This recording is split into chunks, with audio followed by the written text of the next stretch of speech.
भाई देखो, ये कोई रॉकेट साइंस नहीं है और ऐसा भी कोई बात नहीं है कि मैंने पहले छुपा के रखा हूँगा। मैंने कितनी बार एक्सप्लेन किया है कि जब आप लोगों के केस सॉल्व करते हो, आप बहुत सारे लोगों से जुड़े होते हो, आप उनके लिए जाप करते हो, ध्यान करते हो, जब आप केसेस सॉल्व करते हो तो उसमें बहुत सारी चीज़ें मिलती है। कई बार एक्सप्लेन किया है। तो मेरे को ये सब सिद्धियाँ क्रिएट नहीं करनी पड़ती, ये ऑलरेडी एग्जिस्ट करती है। अभी एग्जांपल के तौर पे मान लो कि मैं लोगों का इलाज करता हूँ, लेकिन मैंने जितनों का इलाज किया है ना, तो मैं उस पर सिद्धियों का कॉम्बिनेशन भेज देता हूँ और उसके बाद में सामने वाला ठीक होता है। उसके घर की सारी शक्ति सिद्धि या उस पर जिस तांत्रिक ने क्रिया की होगी वो सिद्धियों को अपने घर में लाके बंधन करके रख दूँ। अब दोबारा दूसरा केस आएगा, फिर से वही कॉम्बिनेशन भेजो। यानी एग्जांपल के तौर पे मेरे पास 10 सिद्धि थी।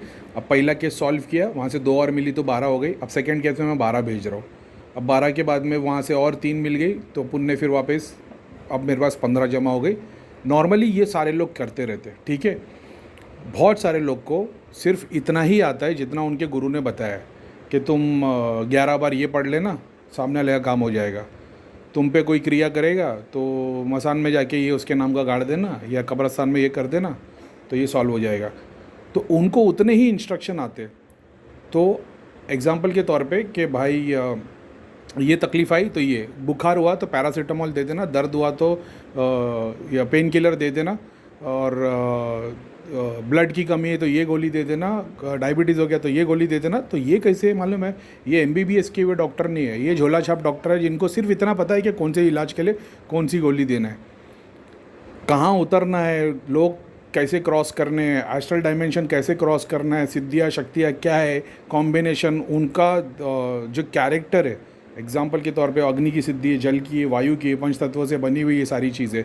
कोई जाप की सिद्धि शक्ति है, कोई किसी की मेहनत की है, कोई किसी के शक्ति की है, कोई किसी की भक्ति की है, कोई किसी की जाप की, कोई किसी की स्क्रिप्चर्स पढ़ी हुई है। ऐसी बहुत सारी टाइप की सिद्धियाँ होती है। इनको कैसे क्रॉस करना है, कैसे हैंडल करना है, ये जो सहस्रा तक पहुँचा है वो बहुत आसानी तरीके से समझ लेता है। फिर वो अपने अंदर शिव तत्व जगा देता है और दूसरों में भी जगा देता है। तो वो लोग ये चीज़ को रियलाइज़ करते हैं कि यार आज तक तो हम मतलब अंधेरे में थे। जैसे एग्जाम्पल के तौर पर आप इस दुनिया में भटक रहे हो, अपने के माँ बाप मतलब आप पैदा हुए, घर गृहस्थी है, आप पढ़ाई कर रहे हो, नौकरी कर रहे हो, अपना घर जी रहे हो। अचानक में कोई गुरु मिलता है, तुम्हारी तरफ देखता है और फिर उसके बाद में तुम्हारे को अंदर एक ग्लोरी जाग जाती है, या तुम कोई भक्ति में चले जाते हो या कोई दर्शन पा लेते हो और उसके बाद में तुम्हारी लाइफ चेंज हो जाती है। तो ये क्या हो गया? तुमको एक लाइफ का नया पर्पस मिल गया। नहीं तो तुम दुनिया की वही माया में थे कि पैदा हुए, पढ़ाई करनी, नौकरी करनी, शादी करनी, बच्चे पैदा करने, कमाना है, घर लेना है, फिर आके मर जाना है। तो उसके अलावा किसी ने तुम्हारे को, जब तुम क्या बोलते हैं, आउट ऑफ बॉडी एक्सपीरियंस करते हो, सबसे बड़ा एक्सपीरियंस तो वही है। तुम्हारे को फिजिकल वर्ल्ड से तुम्हारी दुनिया ख़त्म हो गई। तुम्हारी एस्ट्रल बॉडी जैसे बाहर निकली और तुमने दोनों बॉडी को साथ में देख लिया, फिर तीसरी होगी, फिर चौथी आएगी, और जब तुम्हारे 7 बॉडी अलग अलग खड़ी होगी और तो सातों को एक साथ एक्सपीरियंस करोगे, भाई दुनिया तो मतलब ऐसी एकदम, मैं क्या ही बोलूँ, कुछ भी नहीं बचता फिर दुनिया में। तुम्हारा फिजिकल इंटरेस्ट पूरा ख़त्म हो जाता है दुनिया से। चाह के इंटरेस्ट बनाना पड़ता है, नहीं तो बस उस पल को खाली मैं अगर याद भी करूँगा ना, मैं इतना एक्सटेसी में चले जाऊँगा कि मेरा फुल इंटरेस्ट दुनिया से उड़ जाता है। ऐसा है। वैसे ये जो झोला छाप गुरु और तांत्रिक है, इन लोगों ने ये सब किया नहीं है। तो जब तुम ये सारा पावर एक्सेस लेके, एक्सपीरियंस लेके जब तुम उधर उतरते हो, तो तुम्हारे को बहुत सारी चीज़ें, अब सामने वाले केस सॉल्व करते करते तुम तांत्रिक पहुंच गए। तांत्रिक, अब वो फिजिकल जिंदा तांत्रिक हो या मान लो वो मरा हुआ है, उसकी सिद्धियाँ उस घर में डाली हुई है और उनके ऊपर छोड़ी हुई है और वो स्थान पे पूजी जा रही है, तो उसके ऊपर तो वो घर वालों पे इम्पैक्ट हो रहा है। तो तुमको ये देखना है फिजिकल तांत्रिक लिटरली कोई है कि एस्ट्रल में कोई है तांत्रिक की आत्मा। अब उसके बाद में फिर वो सारी सिद्धियाँ होगी, शक्तियाँ होगी, उसके लिए उसने जितनी मेहनत किया है, जाप करके, ध्यान करके, सिद्धि पाके, तो तुमको उसके ऊपर उठना पड़ता है। अब जब तुम वो तांत्रिक जो उन लोगों पे क्रिया कर रहा है, जब उसको शिव तत्व के दर्शन करवा देते हो, उसके एस्ट्रल डायमेंशन ओपन करके, तो वो खुद अपने तरफ से वो डायमेंशन छोड़ देता है। क्योंकि वो देख जाता है कि यार मेरी तपस्या पूरी हो गई, मैं ये कौन से चक्कर में पड़ा हुआ था इन लोगों को सजा देते हुए, लेकिन अब मैं इसके ऊपर उठ गया। तो वो तो छूट गया, तो फिर सारी सिद्धियाँ वैसी मुक्ति पा लेती। अब सिद्धियाँ जैसी बाहर निकलती ज़मीन से या पाताल से या पानी से या अग्नि से, हाथ जोड़ के खड़ी हो जाती, दर्शन देती, उसमें से अपन सबसे पहले त्रिलोक नगरी सब भिजवा देते फिल्ट्रेशन के लिए। और वो तो मतलब एग्जाम्पल के तौर पे 3 दिन बाद भी अगर केस सॉल्व होने वाला है तो आज ही पता लग जाता है कि ये अभी केस सॉल्व होने वाला है, कि इसमें कुछ नई चीज़ें आने वाली है। और ऐसा कुछ भी नहीं है कि करीम भाई तो कुछ एक अलग ही यंत्र बनाना जानते हो और कुछ सिद्धि शक्ति, कुछ भी नहीं है ऐसा। बस तुम केस स्टडी करते जाते हो, एक के बाद एक के बाद एक के बाद। जैसे एक डॉक्टर अपनी मेडिकल की पढ़ाई किया और प्रैक्टिस करना शुरू करता है, प्रैक्टिस में उसके पास अलग अलग पेशेंट्स सब आते, तब उनको समझ में आता है कि भाई कुछ लोगों के लिए तो दवाइयाँ चल जाती है, पर कुछ लोगों का दवाई में काम नहीं होता, इनको काउंसलिंग लगती है। कुछ लोगों का ना दवाई में काम होता है ना काउंसलिंग में काम होता है, तो इनको आगे फॉरवर्ड करवा दो, क्योंकि ये इसी नेगेटिव परसेप्शन वाले लोग हैं। तो जब तक ये खुद रियलाइज़ नहीं करेंगे, जैसे कोई शराब पीने वाला है, उसको तुम चाहे दवाई दे दो चाहे काउंसलिंग कर दो, वो शराब नहीं छोड़ेगा जब तक उसको रियलाइज़ नहीं होगा। तो जब उसको रियलाइज़ होगा तो उसको ना दवा की ज़रूरत है ना काउंसलिंग की। ऐसे तरीके से बहुत सारे तरीके से इलाज करना पड़ता है। अभी मैंने एस्ट्रोलॉजी के बारे में 2-4 दिन पहले बोला तो लोगों ने मेरे पास मैसेज भेजना चालू कर दिया, करीम भाई ये एस्ट्रोलॉजर से चेक करवा लो, ये चेक करवा लो। भाई मेरे को कुछ चेक नहीं करवाना है। मेरे को अगर मैं तुम्हारी तरह चेक कराने के चक्कर में पड़ा होता तो आज यहाँ तक नहीं पहुँचा होता। जिस दिन से धाम छोड़ा आज तक कभी अपनी चेकिंग नहीं कराई। दूसरे लोग जो क्लेम कर रहे होते कि भाई मैं काम करता हूँ, तो उनको कभी कभी टेस्टिंग में अपने सामने कोई आ जाता, मेरा दिल करता तो कर लेता हूँ। ऐसे तो कितने रोज़ कोई ना कोई आ ही जाता है। तो क्या मैं सबको परखते रहता हूँ? नहीं। वो एस्ट्रोलॉजी वाला मैं थोड़ा स्टडी कर रहा था, तो मैं बोला यार एस्ट्रो सेज में इतने सारे हैं, ज़रा बात तो करके देखो ये करते क्या है, समझ रहे हो? तो मैंने बोला ये सब झोला छाप है जो एस्ट्रोलॉजर बन के बैठे हुए, जितनों को मैंने एक्सपीरियंस किया। तो इसका मतलब क्या सारे एस्ट्रोलॉजर झूठे? बिल्कुल भी नहीं। मैंने खुद ने बताया कि मैंने जितनों से बात की हो उसमें से कुछ मैंने, वो अपने पहले बैच में भी थे, अपने क्या नाम है, एक भाविक करके उसके डैडी, तो मेरे को बहुत सारी चीज़ें उन्होंने बताए थे। तो ऐसे बहुत सारे हैं जो अच्छी अच्छी बातें बताते। ये एस्ट्रोलॉजी सेज की बात करता, मेरे को अपने बारे में कुछ नहीं जानना है भाई। फिर मैं अभी क्या हुआ, अपन एस्ट्रोलॉजी लोग को वाले लोग को ज्ञान दे देते, एस्ट्रोलॉजी मेरे को कुंडली निकाल के क्या देखना है, ऐसा है। लेकिन वो कभी रास्ता आसान हो जाता है ना, लोगों को जब चॉकलेट ही चाहिए होती, जब ध्यान नहीं होता, करीबा कुछ भी नहीं हो रहा, कुछ भी नहीं हो रहा, बोले काम कर मंगलवार को हनुमान जी को आगे तिलक और लड्डू चढ़ा देना, तेरा काम हो जाएगा। अब वो नहीं चाहते हुए भी वो बेचारा जाएगा, उसका काम हो जाएगा।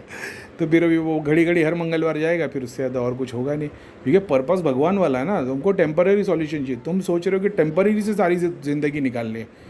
करीम भाई ने बोल दिया भाई शुगर मत खाओ, थोड़ा सा हाथ पैर चलाओ, एक्सरसाइज करो, सुबह उठो, मस्त हो जाओगे।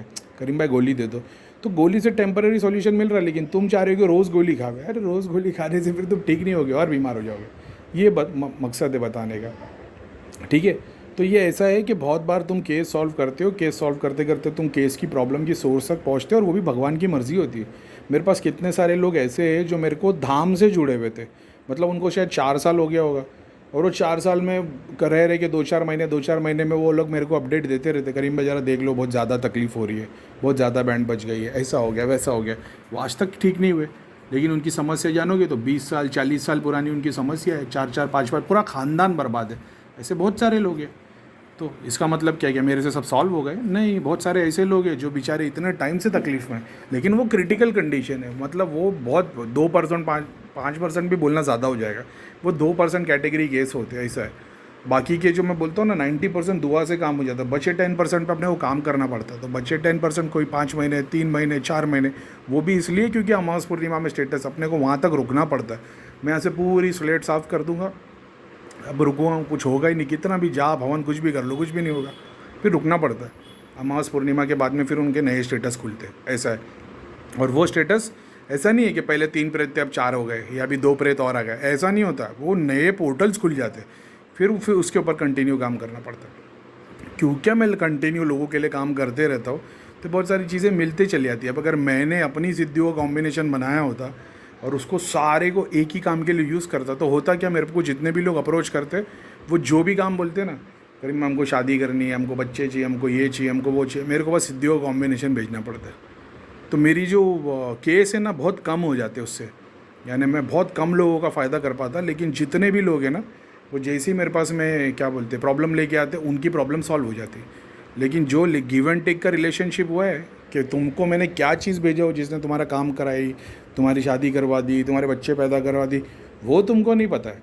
मैं वो जो तुमको बता रहा हूँ कि भाई देखो तुम आज तांत्रिक के पास जाओगे, बोलोगे मेरे को लड़की से शादी करनी है, वो एक कॉम्बिनेशन भेज देगा। वो लड़की के भी पेट में शरीर में जाएगा, तुम्हारे अंदर भी आएगा, शादी हो जाएगी। लेकिन शादी के बाद तुम्हारी ज़िंदगी ख़राब हो जाएगी, तो बीमारियाँ होगी, बर्बादियाँ होगी, झगड़े रहेंगे, तकलीफ। हज़ारों केस देख लिए, समझ रहे हो? चाहे वो बच्चे के लिए हो, चाहे शादी के लिए हो, भगवान का काम करते हो, आशीर्वाद लेते हो, कर्म सिद्धांत पे करते हो। और बस जैसे तुम गुरुओं के पास जा रहे हो, अभी वो क्या बोलते हैं, मैंने गुरुओं के बारे में बोल दिया तो सबका विश्वास गुरुओं पे से उठ गया, ऐसा नहीं है। गुरुओं के पास जाओ तो आशीर्वाद मांग लिया करो, तुम जा रहे हो भाई, हमको भी हनुमान जी की सिद्धि चाहिए, तुमको ज़रूरत ही नहीं है, तुमको माता की सिद्धि की ज़रूरत है। तुम गुरु के पास गए होते, तुम बोले होते भैया गुरु जी हमें बस आशीर्वाद दे दो, वो आशीर्वाद देता तो तुम्हारे पास में वही चीज़ जाती जिस चीज़ की ज़रूरत तुमको है। तुम गुरु के पास गए, बोले हाँ बस हमको भी हनुमान जी की सिद्धि चाहिए, हमको भी दृष्टि चाहिए, हमको भी पीर साहब चाहिए, हमको भी 5 पीर चाहिए करीम भाई। तो आशीर्वाद तो दे दिया कि चलो ठीक है मिल जाए, लेकिन वो थोड़े चमत्कार हुए, उसके बाद तुम डबल डिप्रेशन में आ गए, क्योंकि वो तुम्हारा काम करके दे दी हो सिद्धि ने, लेकिन वो चाह रही है कि अब तुम उनके लिए काम करो, लेकिन तुमने ध्यान जाप किया ही नहीं है, तो तुमको पता ही नहीं कि वो सिद्धि से क्या करना है।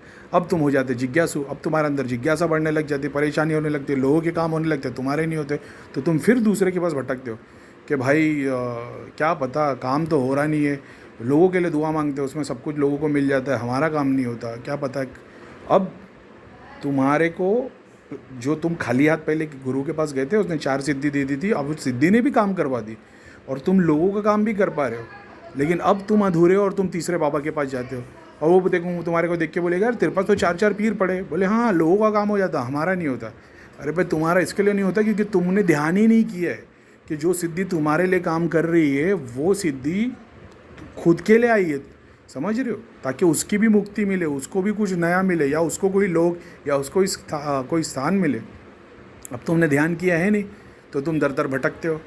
फिर कोई अपने ऐसा गुरु मिल जाता है, अपने ऐसा गोली गुरु, वो तुमको बोलता है भाई ध्यान कर, और तुम ध्यान करते हो तो तुम कहो तुम्हारे इंट्रोस्पेक्शन में तुम्हारे को जवाब मिलने लग जाते हैं। तभी मतलब ऐसी कोई भी चीज़ नहीं कोई छुपा के रखी है या बताई नहीं है, ये सब ऑलरेडी यूट्यूब पे है, ऑलरेडी टेलीग्राम पे तो नहीं है, मतलब टेलीग्राम पे भी होगा लेकिन यूट्यूब पे ज़्यादा है इसके ऊपर एक्सप्लेन किया हुआ। तो बस वही है कि लोगों के लिए काम करे, जाप करे, ध्यान करे, अपने कर्म अच्छे करे अकॉर्डिंग टू भगवत गीता। फिर तो वो अपन तो बेस्ट वही मानते वही चीज़ को फॉलो करो तो परेशान होंगे नहीं। तुम परेशान हो रहे हो मतलब सिद्धि ने तुम्हारा काम कर दी, लेकिन तुमने उसके लिए कुछ किया नहीं है, तुम हवन किए जा रहे हो, चैरिटी किए जा रहे हो, ठीक है, लेकिन वो कुछ और चाह रही। तो ध्यान करो, समझने की कोशिश करो, अंदर से आवाज़ आएगी या चीज़ें दिखाई देगी या पता लगने लग जाएगा, एकदम से जवाब मिल जाएगा, लाइफ में क्लैरिटी मिल जाएगी। उसके लिए त्राटक करना पड़ेगा ताकि स्टिलनेस रहे, नहीं तो वो सामने आएंगे और तुम घबर जाओगे, या मान लो तुम ग्रास्प नहीं कर पाओगे, वो मल्टी डायमेंशन से क्रॉस करते हुए निकलेंगे, तुमको लगेगा क्या अजीबोगरीब चीज़ें दिख रही है ऊपर नीचे, तो तुमको समझ में ही नहीं आएगा कि उसको स्थिर कहाँ होना है। ऑलरेडी सब बता रखा है, लेकिन ठीक है, कोई बुराई नहीं है इसमें। लेकिन ये जो लोगों के लिए काम करते हैं बहुत सारी चीज़ें मिलती है, कोई बड़ी बात नहीं है। और ये केस खुल गया तो दे दिया, अब क्योंकि टेलीग्राम से जुड़ा होना, तो पहले ऐसा होता था कि यूट्यूब पे वीडियो डाल देता था, उसमें बनाता था। पहले धाम से जुड़ा था तो धाम में तो कुछ ना कुछ नया मिलता ही रहता था, बोलता था इसको, जब भी तो मैं बोलता था इतनी सारी चीज़ें मिलती थी धाम में, मैं बांट दिया करता था, जैसा आज मिली है, उसके पहले भी बहुत बार मिली है, बांट दी मैंने। तो त्रिलोक नगरी मैंने पूरा बैंक की तरह बना के रखा है कि जो जितनी मेहनत करेगा उसका उधर अकाउंट में जमा होगा, उसके हिसाब से उसको उतना चीज़ें मिलती रहेगी, और जिस दिन भी हाथ जोड़ के सारी चीज़ें मंगाएगा सारी आ जाएगी। बहुत सिंपल है, करीम भाई ने तुम्हारे लिए बहुत सिंपल बना के रखे, बस थोड़ा ही सा ही ध्यान देना उस चीज़ के ऊपर, सारी चीज़ों का एक्सेस है। जैसे भैया लोगों का इलाज करते थे, भैया ने सबको एक्सेस दिया था, धाम में शक्तियाँ इतनी सारी थी, इतने सारे लोग आते थे, तो दुनिया भर का भंडार आया जाता था दिन भर, लेकिन कोई इतना डेडिकेटेड था नहीं कि कंटिन्यू काम करते ही जावे पेशेंट के ऊपर, एक ही के ऊपर, तब जाके सारे पोर्टल्स खुलते हैं, इतनी सारी चीज़ें मिलती है, 2-3 हज़ार स्क्रीन जमा है, ठीक है। अभी एक तो मेरी ऐसी तो अभी तक पोर्टल ही नहीं खुला है, तो दुआ करनी पड़ेगी यार, यहाँ से फिर से सब स्क्रीन जमा है तीसरी वाली में। पहले 2 वाली तो बहुत सारे लोग यूज़ कर रहे हैं ऐसा है, लेकिन तीसरी वाली फिर से खोलनी पड़ेगी। तो वो जहाँ तक लोग पहुँचेंगे वहाँ तक मैं क्या ही बोलूँ, मैंने तो एक्सेस दे रखा है भाई, मैं तो मेरे पास जितना आता है मैं दे देता हूँ, बस आप लोग को मेहनत करनी है। और ये सिद्धियाँ है, तो सिद्धियों का मतलब है तुम्हारी दृष्टि खुली है तो तुम इस सिद्धि को यूज़ कर सकते हो, ये नई चीज़ दिखाएगी। ऐसा है, अभी तुम्हारे अंदर दृष्टि ही नहीं खुली है, तुम जाप ध्यान पे हो, तो तुम्हारे को प्रे करोगे कि हमारी सिद्धि में मदद कर दे। अगर तुम्हारे अंदर वो जाप शक्ति रहेगी, शीतलता रहेगी, वो तुमसे किसी तरीके से फ्रीक्वेंसी से कनेक्ट कर पाएगी, तो वो तुम्हारी मदद भी कर देगी। वो देख लेगी भाई इसका तो काम दूसरा है, अपन ये तेज वाला बंदा है, हमारे काम का नहीं है, तो वो काम नहीं करेगी, वो दूसरे के पास चली जाएगी। ये ऐसी चीज़ है, तुम भी यहाँ से एक्सेस में होना चाहिए और वो भी डिसाइड करना चाहिए ना, क्योंकि तुम्हारे लिए नया है। जैसा मैं देख लो तो बहुत सारी चीज़ें कि ये मेरे काम की, ये मेरे काम की नहीं है। काली माता की बहुत सारी सिद्धियाँ मैं नहीं यूज़ करता, मैं बोला मेरे काम की नहीं है, मैं त्रिलोक नगरी भेज देता हूँ। तो जो काली माता को पूछते हैं उनके पास वो चीज़ें आ जाएगी और ज़्यादा पावरफुल काम करेगी, क्योंकि उनको ज़्यादा कोई यूज़ नहीं कर रहा है, ऐसा है। तो ये वैसी चीज़ है, बहुत सारी चीज़ें मैं ये नहीं यूज़ करता। मेरे को ऐसा लगता है मेरे काम की नहीं है। मटेरियल बेनिफिट की कितनी सारी है, उनको तो फिर भूखा रखना पड़ता है, ठंडा रखना पड़ता है, नहीं तो फिर वो बहुत ज़्यादा मांगते हैं और बहुत ज़्यादा फिर भोगी बन जाते हैं, तो उसके लिए उनको उस तरीके से रखना पड़ता है, ऐसा है। खैर चलो ठीक है।